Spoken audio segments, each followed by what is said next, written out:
ವೀಕ್ಷಕ ಬಂಧುಗಳಿಗೆ ನಮಸ್ಕಾರ. ಬಹುಶಃ ಇದು ಪ್ರತಿಯೊಂದು ಮನೆಗೂ ಪ್ರತಿಯೊಂದು ಹೆಣ್ಮಕ್ಳಿಗೂ ಪ್ರತಿಯೊಂದು ತಂದೆ ತಾಯಿರಿಗೂ ತಲುಪಬೇಕಾಗಿರ್ತಕ್ಕಂಥ ವಿಚಾರ.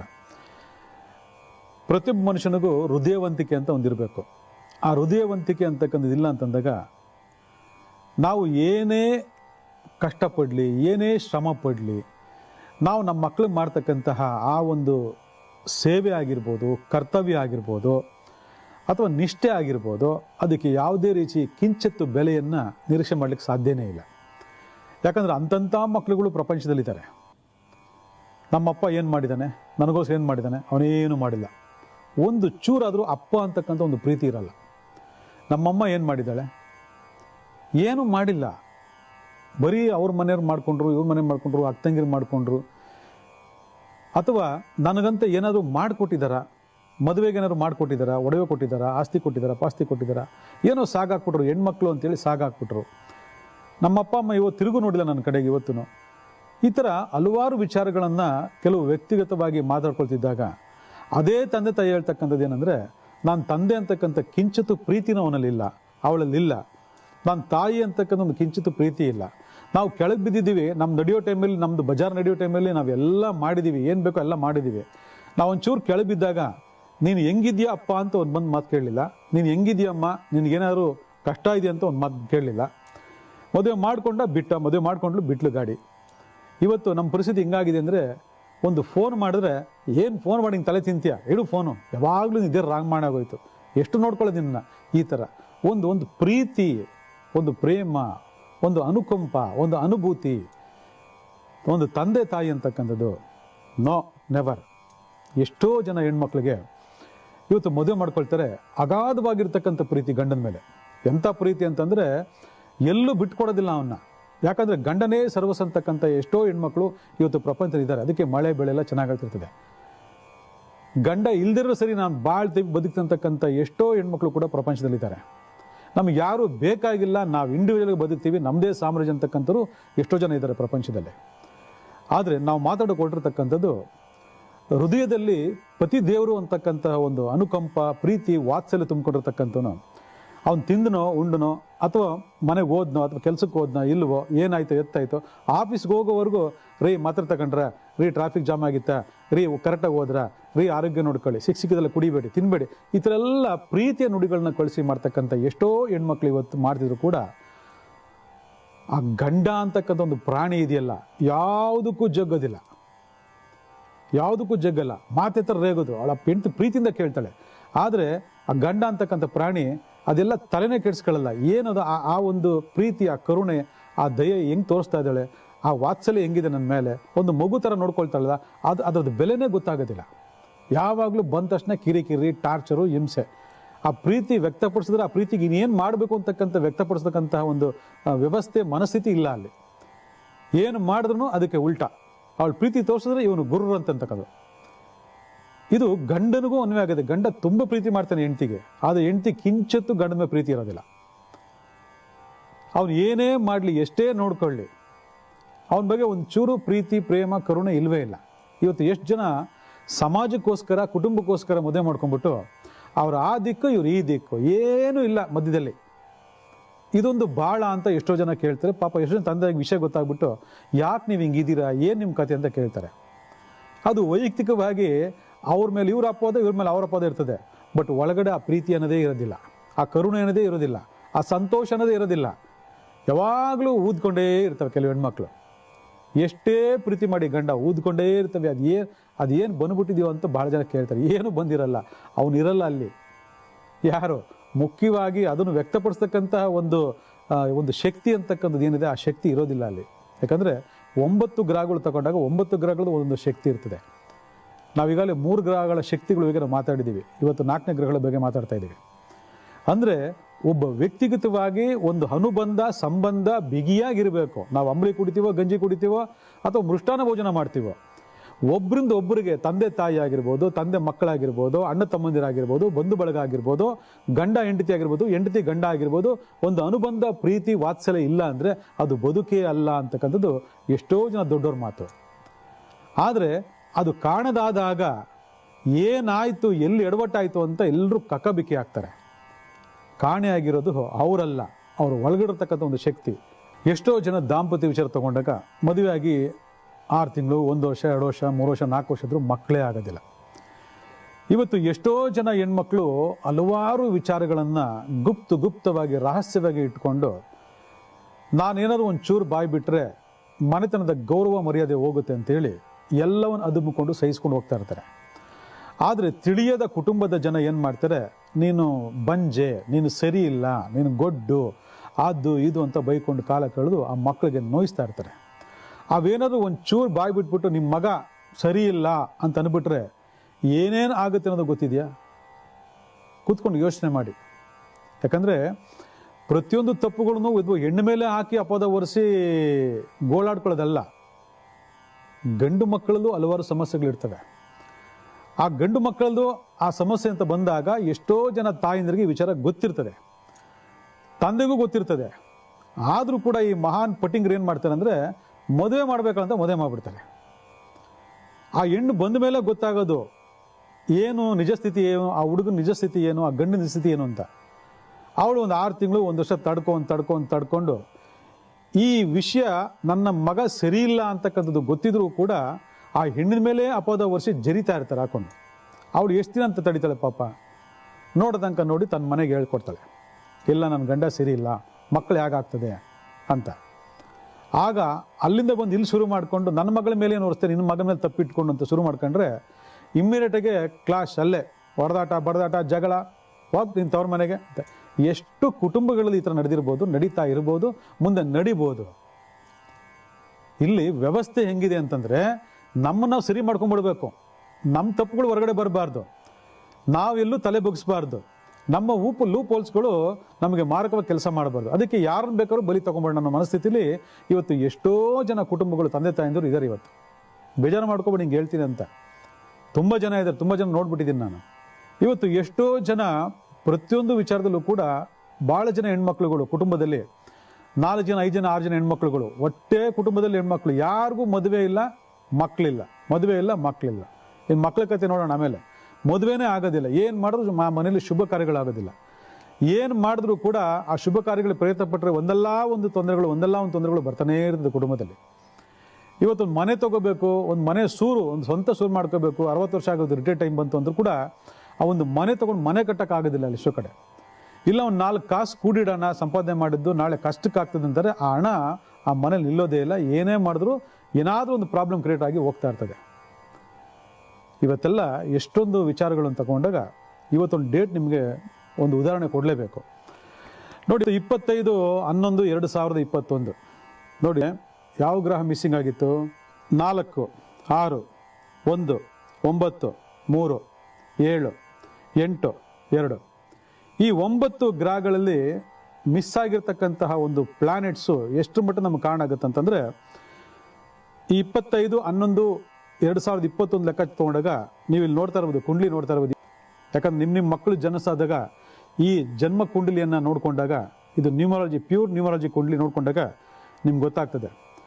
ಯಾವುದು ವಿಶೇಷವಾಗಿ ದೈವಿಕ ಭಾಗದಲ್ಲಿರ್ತಕ್ಕಂಥನು ಸೂರ್ಯ ಭಗವಾನ್, ಮಾನಸಿಕ ಮಟ್ಟದಲ್ಲಿರ್ತಕ್ಕಂಥನು ಬುಧ ಭಗವಾನ್, ದೈಹಿಕ ಮಟ್ಟದಲ್ಲಿರ್ತಕ್ಕಂಥನು ಚಂದ್ರ ಭಗವಾನ್ ಮತ್ತು ರಾಹು ಭಗವಾನ್. ಯಾವಾಗ ಈ ಬುಧ ಭಗವಾನ್ ಮತ್ತು ರಾಹು ಭಗವಾನು ಹಿಂಗೆ ಕಂಜಕ್ಷನ್ ಹಾಕ್ತಾರೆ, ನೀವು ಎಷ್ಟೇ ಕೋಟಿ ದುಡಿರಿ ನಿಮ್ಮ ಹತ್ರ ₹1 ಇರೋದಿಲ್ಲ. ನೀವು ಎಷ್ಟೇ ದುಡಿರಿ, ಎಷ್ಟೇ ಸಂಪಾದನೆ ಮಾಡಲಿ, ₹100 ಬಂದರೆ ₹10,000 ಹೋಗ್ತದೆ. ಅಂಥ ಒಂದು ದೋಷ ಈ ಜಾತಕದಲ್ಲಿದೆ, ಈ ಕುಂಡಲಿದೆ. ಇದು ಯಾರಾದರೂ ಫೈಂಡ್ ಔಟ್ ಮಾಡ್ತೀರಾ? ಇವತ್ತು ಎಷ್ಟು ಜನ ಇದನ್ನು ಅನುಭವಿಸ್ತಾ ಇದ್ದೀರಿ ಹೇಳಿ? ₹100 ಬಂದರೆ ₹1,000 ಕಾಯ್ಕೊಂಡಿರುತ್ತೆ ಸರ್, 1,00,000 ಬಂದರೆ ಅವ ಸಂಜೆಗೆ ಎಲ್ಲ ಖಾಲಿಯಾಗಿಬಿಡುತ್ತೆ ಸರ್ ಅಂತೇಳಿ ಇವತ್ತು ಎಷ್ಟೋ ಜನ ಮೆಸೇಜ್ಗಳು ಮಾಡ್ತೀರಿ. ನೋಡಿ, ಈ ಗ್ರಹ ಸ್ಥಿತಿ ಇತ್ತು ಅಂದಾಗ, ನೀವು ಹುಟ್ಟಬೇಕಂದಾಗ ಈ ಗ್ರಹ ಸ್ಥಿತಿ ಅಂದಾಗ ಇದು ನಿಮ್ಗೆ 100% ಅನ್ವಯ ಆಗೇ ಆಗ್ತದೆ. ಇದನ್ನು ಯಾರು ಹೇಳ್ಕೊಟ್ಟಿದ್ದಾರೆ ನಿಮಗೆ? ಯಾರು ಹೇಳ್ಕೊಟ್ಟಿಲ್ಲ, ಆದರೆ ಅನುಭವಿಸ್ತಾ ಇರ್ತೀರಾ. ಹಾಗೆಯೇ ಜನ್ಮ ಕುಂಡಲಿರ್ತಕ್ಕಂತಹ ಯಾವುದಾದ್ರೂ ಒಂದು ಪ್ಲಾನೆಟ್ಸ್ ಇಟ್ಟೋ ತನಕ ಹೇಳಿದೆ, ದಾಂಪತ್ಯ ಸುಖ ಶಾಂತಿ, ಸಂತಾನ ಭಾಗ್ಯ, ಗಂಡ ಹೆಂಡತಿಯರಲ್ಲಿ ನಿಜವಾದ ಪ್ರೀತಿ, ಅನ್ಯೋನ್ಯ ದಾಂಪತ್ಯ, ತಂದೆ ತಾಯಿಯಂದಿರಲ್ಲಿ ಒಂದು ಒಳ್ಳೆಯ ಪ್ರೀತಿ ವಾತ್ಸಲ್ಯ, ನಮ್ಮಪ್ಪ ನಮ್ಮಮ್ಮ, ನನ್ನಣ್ಣ ನನ್ನ ತಮ್ಮ ಅಂತಕ್ಕಂಥ ಒಂದು ಹೃದಯ ವಾತ್ಸಲ್ಯ ಇರಬೇಕಾಗಿದ್ದು ಶುಕ್ರ ಗ್ರಹದಿಂದ. ನಿಮ್ಮ ಗ್ರಹದಲ್ಲಿ ಶುಕ್ರ ಇಲ್ಲ ಅಂದರೆ ಅದೆಲ್ಲ ಎಲ್ಲಿಂದ ನಿರೀಕ್ಷೆ ಮಾಡ್ತೀರಿ ನೀವು ಹೇಳಿ ನೋಡೋಣ. ಇಲ್ಲಿ ಶುಕ್ರ ಗ್ರಹ ಇಲ್ಲ, 9 ಗ್ರಹಗಳು, ಒಂದೊಂದೇ ಮಿಸ್ಸಿಂಗ್ ನಂಬರ್ ಬಗ್ಗೆ ನಾವು ಮಾತಾಡ್ಕೊಂಡು ಬರ್ತಾ ಇದ್ದೀವಿ. ಇವತ್ತು ಶುಕ್ರ ಗ್ರಹದ ಮಾತಾಡ್ತಾ ಇದ್ದೀವಿ. ಶುಕ್ರ ಗ್ರಹ ಇಲ್ಲಿಲ್ಲ ಅಂತಂದರೆ ನಾವು ಇಷ್ಟು ತನಕ ಹೇಳಿದಂತಹ ಹಲವಾರು ಕಥೆಗಳಿದೆಯಲ್ಲ, ನಿಜವಾದ ನೈಜ ಘಟನೆಗಳಿದೆಯಲ್ಲ, ಅದು ಇದಕ್ಕೆ ಇವನೇ ಕಾರಣ ಅಂತ ನಾವು ಭಾಳ ಸ್ಪಷ್ಟವಾಗಿ ಶಾಸ್ತ್ರ ಮುಖಾಂತರ ಹೇಳಬೇಕಾಗ್ತದೆ. ಇದಿಲ್ಲ ಅಂದಾಗ ಅದು ಇಲ್ಲಿಂದ ಉತ್ಪನ್ನ ಆಗ್ತದೆ. ನೀವು ನಿರೀಕ್ಷೆ ಮಾಡ್ತೀರಿ, ನನ್ನ ಮಗ ನನ್ನ ಪ್ರೀತಿ ಮಾಡಬೇಕು, ನನ್ನ ಹೆಂಡತಿ ನನ್ನ ಪ್ರೀತಿ ಮಾಡಬೇಕು, ಅಥವಾ ನನ್ನ ಗಂಡ ಪ್ರೀತಿ ಮಾಡಬೇಕು ಅಂತ ನಿರೀಕ್ಷೆ ಮಾಡ್ತೀರಿ. ಆ ಪ್ರೀತಿ ಮಾಡೋಣ ಇಲ್ಲ ಅಂದರೆ ಎಲ್ಲಿಂದ ಬರ್ತದೆ ಪ್ರೀತಿ? ಎಲ್ಲಿಂದ ಹುಡ್ತದೆ ಪ್ರೀತಿ? ಎಷ್ಟು ಜನ ಕಠೋರವಾಗಿದ್ದಾರೆ ಅಂತಂದ್ರೆ ಎಷ್ಟೋ ಜನ ಹೇಳ್ತೀರಾ, ಅವನು ಹಾಕೊಂಡು ತಿಂತಾ ಇರ್ತಾನೆ, ನಮ್ಮಮ್ಮನಿಗೊಂದು ತುತ್ತು ಹಾಕೊಡೋಣ ಅನ್ನೋದು ಇದಿರಲ್ಲ, ಅಥವಾ ಗಂಡ ಬಂದು ಚೆನ್ನಾಗಿ ತಿನ್ಬಿಟ್ಟು ಬಾರಿಸ್ಬಿಟ್ಟು ಮಲ್ಕೊತಾನೆ, ನನ್ನ ಹೆಂಡತಿ ಊಟ ಮಾಡೋದಿಲ್ವ ಅಂತ ಕೇಳೋ ಮನಸ್ಥಿತಿ ಇಲ್ಲ ಅವನಿಗೆ. ಅವನೆಂಥ ಕಠಿಣವಾದ ಮನಸ್ಸು ಅಂತ ಎಷ್ಟು ಜನ ಹೆಣ್ಮಕ್ಳು ಇವತ್ತು ಬೈಕೊಂತಾರೆ. ಗಂಡ ನೋಡಿ, ತಾಯಿ ನೋಡಿ ಮಕ್ಳು ಬೈಕೊಂತಾರೆ, ಅಥವಾ ತಾಯಿ ಮಕ್ಳು ನೋಡಿ ಬೈಕೊಂತಾಳೆ. ಯಾಕೆ ಹೇಳಿ? ಇಲ್ಲ, ಅವನಿಲ್ಲ ಅಂದಾಗ ಅದಿಲ್ಲ ಅಂದಾಗ ಮಕ್ಕಳೇ ಆಗಲ್ಲ. ನೋಡಿ ಎಷ್ಟು ವಿಚಾರಗಳಿದ್ದಾವೆ ಅಂತಂದ್ರೆ, ಬರೀ 9 ನಂಬರು, 9 ವಿಚಾರಗಳು, 9 ವಿಶೇಷಗಳು, 9 ಫಲಗಳ ನಿರೀಕ್ಷೆ ನಮ್ಮಲ್ಲಿ ಎಷ್ಟು ಮಟ್ಟ ಕಾರಣ ಆಗುತ್ತಂದ್ರೆ, ಎಷ್ಟೋ ಜನ ಹುಡ್ತಾರೆ, ಇಲ್ಲ ಅಂತ ಹುಟ್ಟೋದಿಲ್ಲ. ನೋಡಿ, ಇಲ್ಲಿ ಇವನಿಲ್ಲ ಅಂತಂದ್ರೆ ಮಕ್ಕಳು ಪ್ರೀತಿನೂ ಸಿಗೋದಿಲ್ಲ. ಇವತ್ತು ಎಷ್ಟೋ ಜನಕ್ಕೆ ಹೇಳ್ತಾರೆ ಅಮ್ಮಂದಿರು, ತಾಯಿಂದಿರು ಅಂದ್ಬಿಟ್ಟು, ಮಕ್ಕಳು ಕಂಡ್ರೆ ನನ್ನ ಗಂಡಿಗೆ ತುಂಬ ಪ್ರೀತಿ, ಎಂಥ ಪ್ರೀತಿ ಅಂದರೆ ಅವ್ನು ಏನು ಬೇಕಾದ್ರೂ ಮಾಡಕ್ಕೆ ಬಿಡ್ತಾನೆ ಅಂತ ಹೇಳ್ತಾರೆ. ಅಂದರೆ ಆ ಮಕ್ಕಳ ಮೇಲೆ ಇರ್ತಕ್ಕಂಥ ವಾತ್ಸಲ್ಯ ಒಂದು ವರ್ಗಕ್ಕೆ ಆಯಿತು ಅಂದರೆ, ಮಕ್ಕಳು ಕಂಡ್ರೆ ಆಗಲ್ಲ ಗಂಡನಿಗೆ. ಏನೋ ಮಕ್ಳು ಆಗೋಗ್ಬಿಟ್ವು, ಅವು ತಿಂದ್ವಾ, ಉಂಡ್ವಾ, ಸ್ಕೂಲ್ ಹೋಗ್ತವ, ಫೀಸ್ ಕಟ್ಟಬೇಕಾ ಬೇಡವಾ, ಅದು ಇದು ಏನೂ ಕೇಳಲ್ಲ. ಅವ್ನು ಪಾಡ್ಕೊಂಡು ಬಂದ, ತಿಂದ್ಕೊಂಡ, ಹೋದ, ಬಿಟ್ಟ, ಅಷ್ಟೇ. ಆ ಮಕ್ಕಳು ಒಂದಿನ ಪ್ರೀತಿಯಿಂದ ಮಾತಾಡಿಸಿ ಒಂದು ತಂದೆ ಸುಖ ಕೊಡಲಿಲ್ಲ, ಒಂದು ತಂದೆ ಪ್ರೀತಿ ಕೊಡಲಿಲ್ಲ ಅಂತ ಹೇಳ್ತಾರೆ. ಕಾರಣ ಏನು? ಶುಕ್ರ ಗ್ರಹ. ಯಾಕೆ ಈ ಮಾತೆಲ್ಲ ನಾವು ಹೇಳ್ತೀವಿ ಅಂತಂದರೆ, ಇವತ್ತು ಸಾಮಾಜಿಕ ಬದುಕಿನಲ್ಲಿ ನಾವು ಇವೆಲ್ಲ ವೈಯಕ್ತಿಕವಾಗಿ ನಾವು ಕಾಣ್ತೀವಿ. ಆದರೆ ನೋಡೋ ದೃಷ್ಟಿ ನಾವು ಚೇಂಜ್ ಮಾಡ್ಕೊಂಡಾಗ, ಅಂದರೆ ಗ್ರಹಗತಿಗಳ ರೀತಿಯಲ್ಲಿ ನಾವು ನೋಡೋಕೆ ಶುರು ಮಾಡ್ತಂದಾಗ ಯಾರ್ದು ತಪ್ಪಿಲ್ಲ, ಆ ನಡವಳಿಕೆಗಳು ಸರಿ. ಅರ್ಥ ಮಾಡ್ಕೊಳ್ಳಿ, ಇವತ್ತು ಅವನು ಕಠೋರವಾಗಿದ್ದಾನೆ, ಕಲ್ಲಾಗಿದ್ದಾನೆ, ಹೃದಯನೇ ಇಲ್ಲ ಅಂತಂದರೆ ಅವನು ಇರೋದೇ ಸರಿ. ಯಾಕಂದರೆ ಅವನಿಗೆ ಅದಿಲ್ಲ ಅಂದಾಗ ಅದು ಉತ್ಪನ್ನ ಎಲ್ಲಿಂದ ಆಗ್ಬೇಕು ಹೇಳಿ ನೋಡೋಣ. ಇವತ್ತು ನೀನು ಕರೋಡಪತಿ ಆಗ್ಬಿಡ್ಬೇಕು ಅಂತ ಎಲ್ಲರೂ ನಿರೀಕ್ಷೆ ಮಾಡ್ತೀರಾ. ನನಗೊಂದು ಕಾರ್ ಇರಬೇಕು, ನನಗೊಂದು ಬಂಗ್ಲೆ ಇರಬೇಕು, ನನಗೊಂದು ಒಳ್ಳೆ ಕೆಲಸ ಇರಬೇಕು, ನನಗೂ ಗಿಂಬಳ ಬರಬೇಕು, ಎಲ್ಲ ನಿರೀಕ್ಷೆ ಮಾಡ್ತೀರಿ. ತಗೊಳ್ಳಿ ನೋಡೋಣ, ಪಡ್ಕೊಳ್ಳಿ ನೋಡೋಣ. ಬಿಸ್ನೆಸ್ ಮ್ಯಾನ್ ಆಗಬೇಕು ಅಂತ ಎಷ್ಟು ಹೋರಾಟ ಮಾಡ್ತೀರಿ, ಬಿಸ್ನೆಸ್ ಮ್ಯಾನ್ ಆಗ್ಬಿಡಿ. ಹೀರೋ ಆಗಬೇಕು ಅಂತ ಹೋರಾಟ ಮಾಡ್ತೀರಿ, ಆಗ್ಬಿಡಿ ನೋಡೋಣ. ಪ್ರಾಪ್ತಿ ಇರಬೇಕು, ಪ್ರತಿಯೊಂದಕ್ಕೂ ಪ್ರಾಪ್ತಿ ಇರಬೇಕು. ಆ ಪ್ರಾಪ್ತಿ ಯೋಗ ಇಲ್ಲ ಅಂತಂದಾಗ ನೀವು ಏನೇ ತಿಪ್ಪರ್ಲಾಗ ಹಾಕೋರು ಮಾಡ್ಲಿಕ್ಕೆ ಸಾಧ್ಯನೇ ಇಲ್ಲ. ಬರೀ ಆಯಸ್ಸು ವಯಸ್ಸು ವ್ಯರ್ಥ ಆಗ್ತಿರ್ತದೆ ಹೊರತು, ನಷ್ಟ ಆಗ್ತಿರ್ತದೆ ಹೊರತು ಏನು ಮಾಡೋಕ್ಕೋದ್ರೂ ಆಗೋದಿಲ್ಲ. ಹಾಗೆಯೇ ಒಬ್ಬ ವ್ಯಕ್ತಿಯಲ್ಲಿ ನಾವೇನಾದ್ರು ನಿರೀಕ್ಷೆ ಮಾಡ್ತೀವಿ ಅಂತಂದಾಗ ಜಾತಕ ರೀತಿ ಅವನೆಲ್ಲ ಇದೆಯಾ ಅಂತ ಹುಡುಕ್ಬಿಡ್ಬೇಕು ನಾವು. ಅದಿಲ್ಲ ಅಂದಾಗ ಅವನಿಗೆ ನಿರೀಕ್ಷೆ ಮಾಡಿದ್ರೆ ನಾವು ಬಿಟ್ಬಿಡ್ಬೇಕು. ಅಥವಾ ಅವನಿಗೆ ಅದಿಲ್ಲ ಅಂತಂದಾಗ ಅದನ್ನು ಹೇಗೆ ನಾವು ವೈಯಕ್ತಿಕವಾಗಿ ಅಥವಾ ಪ್ರಕೃತಿದತ್ತವಾಗಿ ಅಥವಾ ವೈದಿಕವಾಗಿ ಅಥವಾ ಜ್ಯೋತಿಷಾಸ್ತ್ರ ರೀತಿಯಾಗಿ ನಾವು ಹೇಗೆ ಅವನಿಗೆ ಫೀಡ್ ಮಾಡಬೇಕು, ಫಿಲ್ ಇನ್ ದ ಬ್ಲ್ಯಾಂಕ್ಸ್, ಯಾಕೆ ನಾವು ಫಿಲ್ ಮಾಡಬೇಕು ಅಂತಕ್ಕಂಥದ್ದನ್ನ ನಾವು ಯೋಚನೆ ಮಾಡಬೇಕು. ಶುಕ್ರ ಭಗವಾನ್ ಪ್ರತಿಯೊಬ್ಬರಿಗೂ ಬೇಕಾಗಿರ್ತಕ್ಕಂಥ ಅತ್ಯಮೂಲವಾಗಿರ್ತಕ್ಕಂಥ ಒಂದು ಶಕ್ತಿ. ಆ ಶುಕ್ರ ಇಲ್ಲ ಅಂದರೆ ಅಲ್ಲಿ ಪ್ರೀತಿ, ಪ್ರೇಮ, ಅನುಕಂಪ, ದಾಂಪತ್ಯ, ಸಂತಾನಕ್ಕೆ ಯಾವುದೂ ಪ್ರಯೋಜನ ಆಗೋದಿಲ್ಲ. ಆದ್ದರಿಂದ ದಾಂಪತ್ಯ ಸುಖಕ್ಕೆ ಶುಕ್ರ ಭಗವಾನ್ ಅಧಿಪತ್ಯ, ಭೋಗ ಭಾಗಿಗಳಿಗೆ ಶುಕ್ರ ಭಗವಾನ್ ಅಧಿಪತ್ಯ. ಒಂದು ಪ್ರೀತಿ, ಅನುಕಂಪ, ಹೃದಯ ವೈಶಾಲ್ಯತೆ ಮರಿಬೇಕು ಅಂದಾಗ ಆ ಶುಕ್ರ ಭಗವಾನ ಅನುಗ್ರಹ ಬೇಕು. ಅದರಿಂದ ಶುಕ್ರ ಭಗವಾನ್ ನಮ್ಮ ಜಾತದಲ್ಲಿ ಮಿಸ್ ಆಗಿದ್ದಾನೆ, ನಮ್ಮ ಜಾತಕ ನೋಡ್ಕೊಂಡು ಹೇಳ್ದಂಗೆ ಸಂಖ್ಯಾಶಾಸ್ತ್ರ ಕುಂಡಿಲಿ ನೋಡಿದ್ವಿ, ಅವನಿಲ್ಲ ಅಂತಂದರೆ ಏನು ಮಾಡಬೇಕು ಅಂತಂದರೆ, ಭಾಳ ಮುಖ್ಯವಾಗಿ ಮದುವೆ ಮಾಡ್ಕೊಳ್ತಕ್ಕಂಥ ಎಲ್ಲ ಗಂಡಂದಿರು ಹೆಂಡತಿಗೆ ಗೌರವ ಕೊಟ್ಟು ಕಲಿಯೋದನ್ನ ಕಲೀರಿ. ಹೆಂಡತಿಗೆ ಮರ್ಯಾದೆಯನ್ನು ಕೊಡಿ, ಹೆಂಡತಿಯನ್ನು ಅಗಾಧವಾಗಿ ಪ್ರೀತಿಸಿ, ಹೆಂಡತಿಯ ಸಲಹೆಗಳಿಗೆ ಗೌರವವನ್ನು ಕೊಡಿ, ಹೆಂಡತಿಯ ಮಾರ್ಗದರ್ಶನಗಳಿಗೆ ಮರ್ಯಾದೆಯನ್ನು ಕೊಡಿ. ಇದು ಭಾಳ ಮುಖ್ಯವಾಗಿ ಮನೇಲಿ ಯಾವ ಹೆಣ್ಮಕ್ಳು, ಅದು ಮಗಳಾಗಿರ್ಬೋದು, ಹೆಂಡತಿ ಆಗಿರ್ಬೋದು, ಸೊಸೆ ಆಗಿರ್ಬೋದು, ಅತ್ತೆ ಆಗಿರ್ಬೋದು, ಯಾವುದೇ ಒಂದು ಸ್ತ್ರೀಗೆ ಗೌರವ ಕೊಡೋದನ್ನ ಫಸ್ಟ್ ಕಲೀರಿ. ಯಾಕಂದರೆ ನಾವು ಅನ್ಕೊಂಡಂಗೆ ಹೀಗೆ ನಾವು ಇರೋದೇ ಹೀಗೆ ಅಂತಂದರೆ ಒಂದಿನ ಅದರ ನಾಶ ಗ್ಯಾರಂಟಿ. ನಾವು ಪರಿವರ್ತನೆ ರೂಪವಾಗಿ ನಾವೇನಾದರೂ ಒಂದು ಬದಲಾವಣೆ ಮಾಡ್ಕೊಂಡಾಗ ನಮಗಲ್ಲಿ ಅಭಿವೃದ್ಧಿ ಅಷ್ಟೇ ಖಚಿತವಾಗಿ ಕೆಲಸ ಮಾಡ್ತದೆ. ಆದರೆ ಅಭಿವೃದ್ಧಿನೇ ಮಾತ್ರ ಬೇಕು, ಕರ್ಮಗಳು ಯಾವುದು ಬೇಡ ಅಂತಂದರೆ ಅಭಿವೃದ್ಧಿ ಕುಂಠಿತವಾಗಿ ಕರ್ಮಕ್ಕೆ ನಮ್ಮನ್ನು ಕರ್ಕೊಂಡೋಗಿ ಬೀಳಿಸ್ತದೆ. ಅದು ಸರ್ವನಾಶವಾಗಿ ಕೆಲಸ ಮಾಡ್ತದೆ. ಅದರಿಂದ ಹೆಣ್ಣಿನ ಶಾಪ ಬೀಳ್ದಿರೋ ಥರ ಆದಷ್ಟು ಅವಾಯ್ಡ್ ಮಾಡಿ. ಯಾರ ಹತ್ರ ಮಾತಾಡಬೇಕಾಗಲಿ, ಯಾರಾದರೂ ನೋಡಬೇಕಾಗಲಿ, ವ್ಯವಹಾರ ಮಾಡಬೇಕಾದ್ರಿ, ಅಥವಾ ಯಾರು ಹೇಳ್ಕೊಟ್ಟಿರ್ತಾರೆ ಯಾವ ಹೆಣ್ಣನ್ನು ತಿರಸ್ಕಾರ ಮಾಡಬೇಡಿ. ಹೆಣ್ಣು ಅಂದರೆ ಯಾರು? ಮಹಾಲಕ್ಷ್ಮಿ ಸ್ವರೂಪ. ನಿಮ್ಮ ಮನೆಯ ಕಿಚನ್ನಲ್ಲಿ ಅಡುಗೆ ಮನೆ ಯಾವುದೇ ಕಾರಣಕ್ಕೂ ಬೇರೆ ದಿಕ್ಕಿಗೆ ಬರಬಾರ್ದು.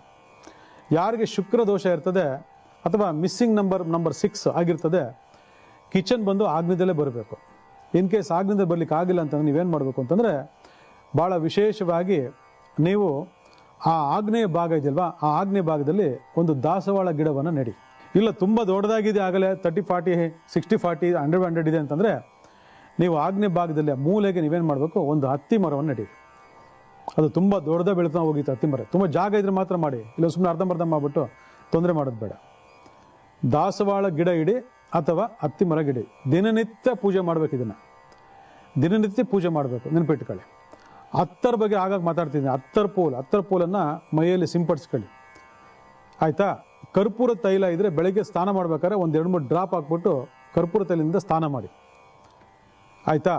ಸಾಧ್ಯವಾದಷ್ಟು ಯಾವಾಗಾದ್ರೂ ಶುಕ್ರವಾರ ಒಂದು ಇಡೀ ಕಲ್ಲುಪ್ಪು ಹಾಕ್ಬಿಟ್ಟು ಅದರಿಂದ ಸ್ನಾನ ಮಾಡ್ತಾ ಬನ್ನಿ. ಶುಕ್ರವಾರ ಯಾವುದಾದ್ರೂ ಒಂದು ಕ್ಷೇತ್ರಗಳಿಗೆ ಹೋದಾಗ ನೀವೇನು ಮಾಡಬೇಕು, ಶುಕ್ರವಾರ ದಿವಸ ಸಮುದ್ರ ಸ್ನಾನ ಮಾಡೋದು ಮರಿಬೇಡಿ. ಶುಕ್ರವಾರ ದಿವಸ ಸಮುದ್ರ ಸ್ನಾನ ಮಾಡಿ. ಏನು ಮಾಡಿದ್ರೂ ತಲೆ ಎತ್ತಕ್ಕಾಗ್ತಿಲ್ಲ ಅಂತ ಹೇಳ್ತೀರಾ. ಕಾರಣ ಏನಂದರೆ ಅವುಗಳೆಲ್ಲ ಶುಕ್ರ ಭಗವಾನ್ ಇರಬೇಕು. ಶುಕ್ರ ಭಗವಾನ್ ಇಲ್ಲ ಅಂತಂದರೆ ಒಂದು ಮೊಬೈಲ್ ನಂಬರ್ ಟೋಟಲ್ ಮಾಡಿದ್ರೆ 6 ಬರೋ ಥರ ಒಂದು ಮೊಬೈಲ್ ನಂಬರ್ ತಗೊಳ್ಳಿ. ಟೋಟಲ್ ಬರೋ ಥರ ಒಂದು ಅಕೌಂಟ್ ನಂಬರ್ ಓಪನ್ ಮಾಡಿ, 6 ಬರೋ ಥರ ಒಂದು ಅಕೌಂಟ್ ಓಪನ್ ಮಾಡಿ.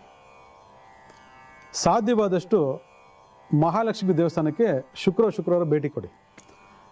ಮಹಾಲಕ್ಷ್ಮಿ ಅನ್ನೋರಿಗೆ ಅಭಿಷೇಕ ಪೂಜೆಯನ್ನು ಕೊಟ್ಟು ಅಲ್ಲಿ ಬಂದಿರತಕ್ಕಂಥ ಮುತ್ತೈದೆಯರಿಗೆ ಮಡಿಲು ತುಂಬಿಸ್ಬಿಟ್ಟು ಅವರಿಂದ ಒಂಚೂರು ಆಶೀರ್ವಾದ ಮಾಡಿಸ್ಕೊಳ್ಳಿ. ಈ ರೀತಿ ಮಾತಾಡ್ತಾ ಹೋದರೆ ಇನ್ನೂ ಹಲವಾರು ವಿಚಾರಗಳಿದ್ದಾವೆ.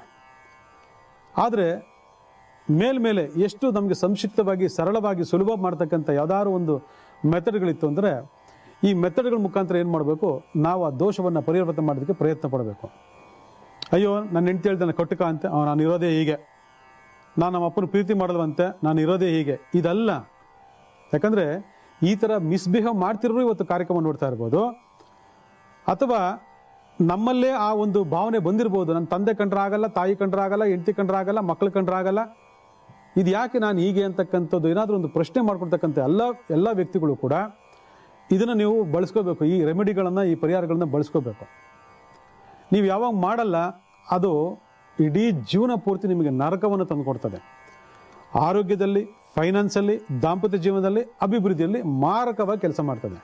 ನಾನು ಆಗಲೇ ಹೇಳಿದೆ, ನಾವು ಅಮೃತ ತಿಂತೀವೋ ಗಂಜಿ ಕುಡಿತೀವೋ ನಮ್ಗೆ ಅವೆಲ್ಲ ಯಾರು ಬಂದು ನೋಡೋದಿಲ್ಲ. ಹೊಟ್ಟೆ ಬಗ್ದು ನೋಡೋದು ಏನು ತಿಂದಿದೆಯಾ ಅಂತ. ಇವನು ಒಳ್ಳೆ ವ್ಯಕ್ತಿನಾ, ಇವನಿಗೆ ಹೃದಯ ವೈಶಾಲ್ಯತೆ ಇದೆಯಾ, ಇವನಲ್ಲಿ ಒಂದು ಮಾನವತ್ವ ಇದೆಯಾ, ಇವನಲ್ಲಿ ಮನುಷ್ಯತ್ವ ಇದೆಯಾ, ಇವನು ಪ್ರೀತಿಗೆ ಅರ್ಹವಾಗಿರೋ ವ್ಯಕ್ತಿನಾ, 4 ಜನಕ್ಕೆ ಒಳ್ಳೇದು ಮಾಡ್ತಾನ, ಇವ್ನು ನಾವೇನಾದ್ರೂ ಒಳ್ಳೇದು ಮಾಡ್ಬೋದಾ, ಇವನು ಕಂಡ್ರೆ ಒಂದು ಪ್ರೀತಿಯಿಂದ ಗೌರವದಿಂದ ಕಾಣೋಣ, ಇದು ಮನಸ್ಸಲ್ಲಿ ಬರಬೇಕು. ಇದು ಬರದೆ ಅವ್ನು ಕಂಡ್ರೆ ಸೀರಿಯಲ್ಲ ಹೋಗಿ ಅವ್ನು ನಟ್ರಿ ಆ ಥರ ಅನ್ಬಾರ್ದು ನಮ್ಮಲ್ಲಿ. ಅದರಿಂದ ಇದನ್ನು ಸಂಪಾದನೆ ಮಾಡ್ಕೊಳ್ಳೋದಕ್ಕೆ ಇವೆಲ್ಲ ಮಾಡ್ಕೊಳ್ಳಿ. ಸಾಧ್ಯ ಆರ್ಥಿಕ ಸ್ಥಿತಿ ಚೆನ್ನಾಗಿತ್ತು ಅಂದರೆ ಈ ರಿಂಗ್ ಫಿಂಗರ್ಗೆ ಒಂದು ಡೈಮಂಡ್ ವೇರ್ ಮಾಡ್ಕೊಳ್ಳಿ, ಒಳ್ಳೆ ಡೈಮಂಡ್ ವೇರ್ ಮಾಡ್ಕೊಳ್ಳಿ. ಅದು ತೂಕ ಎಷ್ಟಿದೆ ಆಧಾರದ ಮೇಲೆ ಆ ಡೈಮಂಡ್ ವೇರ್ ಮಾಡ್ಕೋಬೇಕಾಗ್ತದೆ. ಇದನ್ನು ಮಾಡ್ಕೊಳ್ಳಿ, ಒಳ್ಳೆಯದಾಗ್ತದೆ.